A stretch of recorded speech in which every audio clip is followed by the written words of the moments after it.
ഒരു വലിയ പ്രശ്നത്തിൽ നിന്ന് ആ കുടുംബത്തെ ആ കുട്ടി എങ്ങനെ രക്ഷിച്ചെന്ന് കണ്ടു നോക്കിയേ. എന്താണ് എന്തുപറ്റി? എന്താ ഞാൻ ഓനൊക്കെ കടത്തിയിട്ടുള്ളൂ. ഓനങ്ങനെ കരയണു. എന്താ എന്താ പറഞ്ഞ പ്രശ്നം? എന്താ ചെറുക്കൻ അറിയണ്ട്? ഞാൻ വന്നിട്ട് ഹോസ്പിറ്റലിൽ പോവാ. ആശുപത്രിക്കൊന്നല്ല പോണ്ടത് മനുഷ്യ. ഓൻ എന്തോ കണ്ട് പേടിച്ചിട്ടാണ് ആ ഉസ്താദിന്റെ അടുത്ത് പോവാൻ നമുക്ക്. എന്താണ് കണ്ടുപിടിച്ചത്? ഉസ്താദിന്റെ കൂടെ കേറി ഓൻ എന്തോ കണ്ട് പേടിച്ചിക്കാണ് അങ്ങനെ കരയരുത്. ഉറക്കത്തിൽ എന്തെങ്കിലും കണ്ട് പേടിച്ചോ? എന്നോട് പറയാം എന്തേ കണ്ടു പേടിച്ചു? നിങ്ങൾ രണ്ടാളൊന്ന് പുറത്തേക്ക് ഞാൻ അവിടെ ചോദിച്ചോ.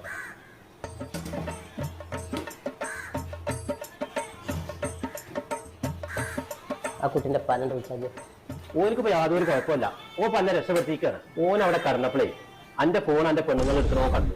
അന്റെ ഫോൺ ഓള് ചെക്ക് ചെയ്ത് കഴിഞ്ഞാൽ അന്റെ ഉണ്ടാക്കി മുഴുവൻ ഓളാണ്. അങ്ങനെ സംഭവിച്ചിട്ടുണ്ടെങ്കിൽ ഓളെ പാട്ടിന് പോകും. പിന്നെ ഈ കുട്ടി ഇടങ്ങാറാവും. അത് ആലോചിച്ചിട്ടാണ് ഓൻ കരഞ്ഞിക്കണത്. ഇപ്പൊ ഇതും രക്ഷപ്പെട്ടു, അന്റെ കുടുംബം രക്ഷപ്പെട്ടു.